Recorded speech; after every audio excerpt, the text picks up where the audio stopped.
Pensione anticipata a 63 anni e 7 mesi d'età, 20 anni di contributi e avendo maturato un importo minimo di 1.500 euro, introduzione di un reddito minimo per gli over 55 rimasti senza impiego, il ricalcolo per tutte le pensioni retributive con reddito pensionistico superiore a 3.500 euro, il ricalcolo ovviamente per i vitalizi. Questi i punti fondamentali della proposta Boeri per le pensioni. Il testo redatto dal presidente dell'INPS è stato accantonato dal governo Renzi. Ecco perché. Abbiamo scelto che in questa legge di stabilità non affrontiamo il tema della flessibilità in uscita, che è un tema molto importante, sul quale il governo ha molta attenzione, ma che va fatto studiandolo molto bene. Non si possono fare errori quando si parla di pensioni.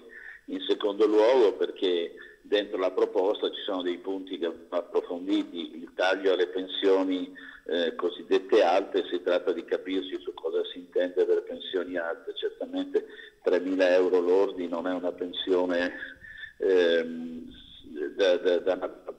e anche il ricalcolo col contributivo, che non è propriamente nella proposta Boeri, ma questione di cui si parla di tutta la vita lavorativa, sarebbe troppo dannoso. Quindi l'idea di affrontare il tema è giusta, va studiata con attenzione.